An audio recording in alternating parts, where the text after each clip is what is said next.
सुप्रभात बच्चों। इससे पहले हमने सरल भाव में पहले पद को समझा था। अब हम दूसरे पद को आसानी से समझने का प्रयास करेंगे। मन की मन ही मांझ रही।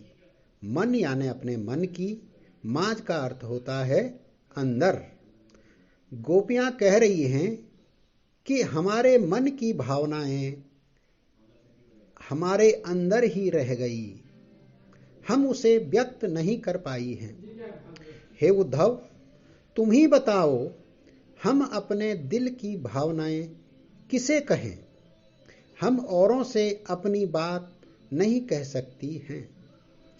अवधि आधार आस आवन की तन मन व्यथा सही।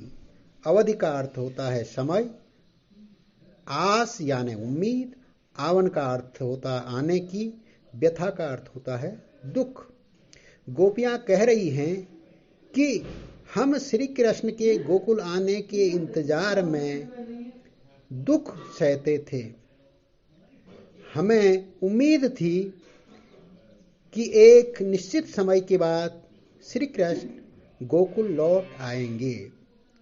इसी उम्मीद में, इस अवधि में, इस समय में हमने तन मन से दुख सहा और दुख सहते गए, लेकिन वे अभी तक नहीं आए। अब इन योग संदेशनि सुनी सुनी बिरहनी बिरह दही। संदेशनि यानी संदेश, सुनी सुनी का अर्थ होता है सुनकर, बिरहनी बिरह का अर्थ होता है दुख की आग।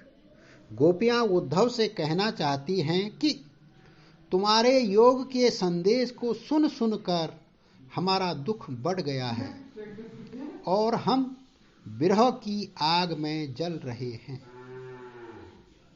अर्थात हम तुम्हारे योग के संदेश को सुन करके बहुत दुखी हैं। चाहती हूति गुहारी जितही,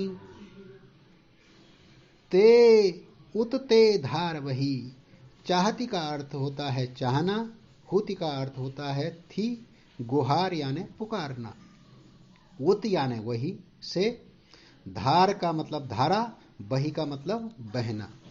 यहाँ गोपियों का कहने का आशय है कि जहां से चाहती थी कि वह कृष्ण आएंगे और उनके दुख को कम करेंगे, पर वहां से विपरीत योग का संदेश आया है।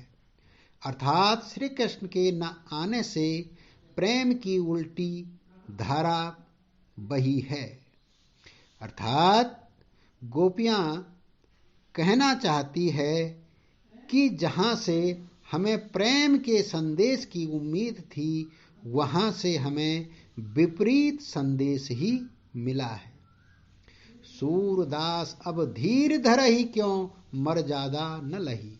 धीर यानी धीरज, धरई का अर्थ होता धारण करना, मर्यादा का अर्थ है मर्यादा।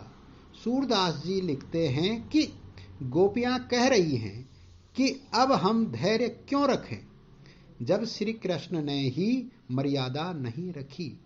तात्पर्य यह है कि गोपियां कहना चाहती हैं कि जब श्री कृष्ण ने यहां न आकर प्रेम की मर्यादा नहीं रखी, तो अब हम क्यों धीरज धरें।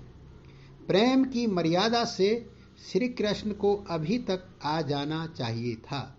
इस तरह गोपियां अपनी व्यथा उद्धव को बता रही हैं।